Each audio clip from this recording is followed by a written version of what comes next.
go. Why don't we start right over here? Hi, I'm Mark Schneider from Weymouth. I loved your speech. You know, I think that all of us are going to work really hard in the 2010 campaign. All the points were great. I'd like to ask you some X and O, questions on the one that we just lost. I think we all feel like we got hit in the gut on the last election.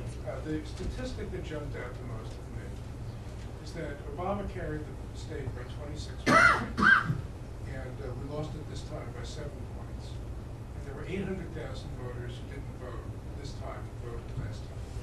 And I think that's the key for us to win all to win the elections, to get a turn. So I'm sure that you've looked at this stuff, or the people you talked to looked at the on the ground numbers more carefully than those of us who aren't professionals do. What do you think happened? Where did those 800,000 people go? What are we going to do different this time to make sure that they turn out? And who were the people that didn't vote? Well, it's in a lot of traditional kind of democratic base communities.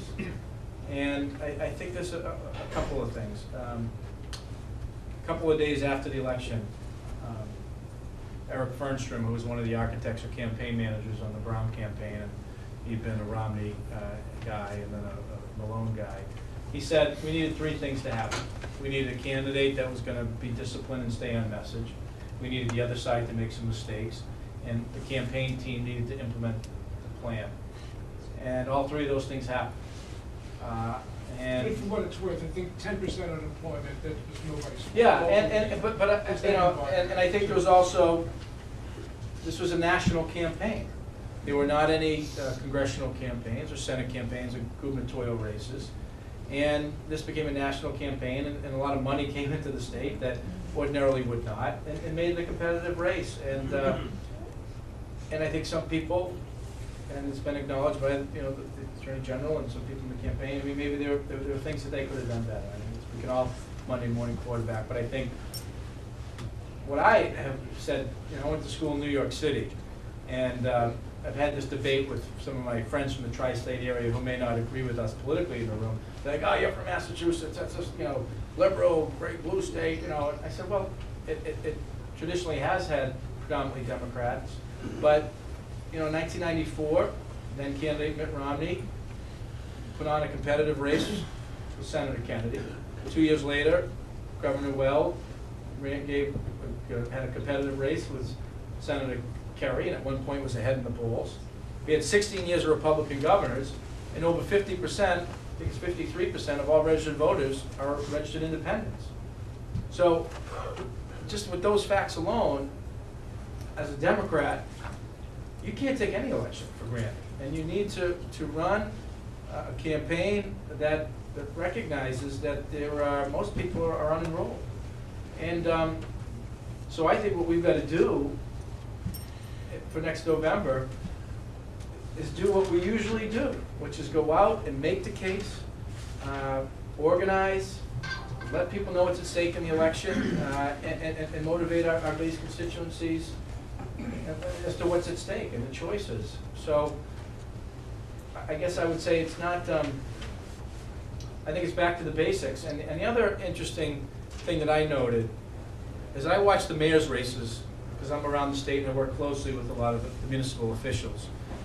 And some of the pundits in Massachusetts were saying the incumbents were going to be in trouble. The mayors were going to be in trouble this year. Well, there might have been approximately 35 races. Most of the mayors that went out and campaigned and made the case and listened to people and articulated what they were doing and why and where they went. Most of those mayors won. Many of them had very tough re-elections. Some of the ones that didn't go out and do that type of work are the ones that lost. So I saw that.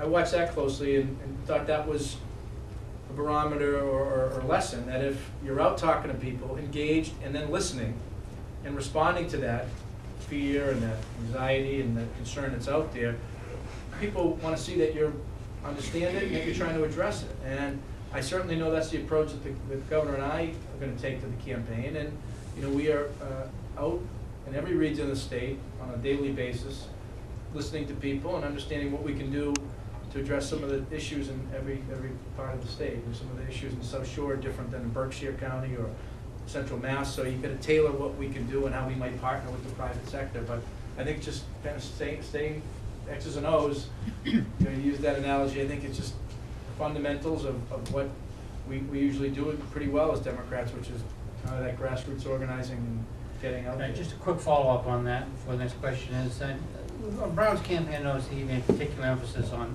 an attraction or appeal to independence. And he seemed to have almost made himself into an independent when he did it. And he was obviously addressing independence in a way.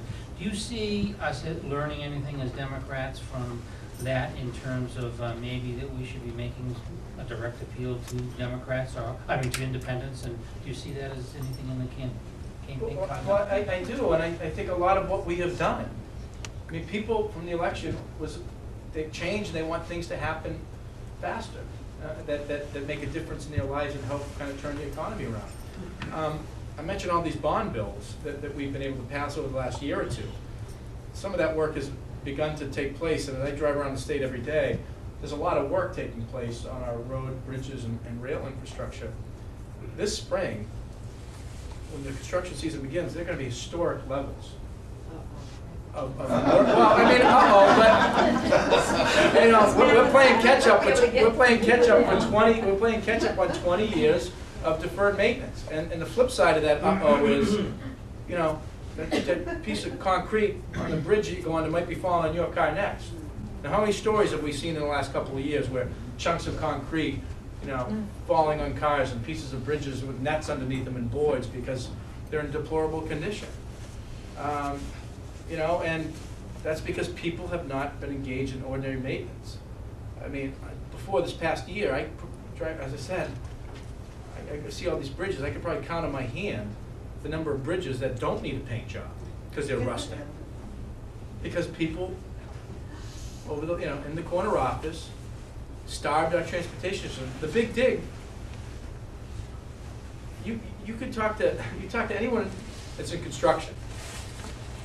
You talk to virtually any public works director in the state, and they could identify specific projects that were delayed or didn't happen because of the big dig. Projects that didn't take place or weren't addressed to fund the big dig because they weren't being honest with us. Those governors, Charlie Baker, weren't being honest with us about a pay-as-you-go approach, and every other region of the state paid the price for that in terms of what we were dealing with now. So every time you hit a pothole, thank Charlie Baker.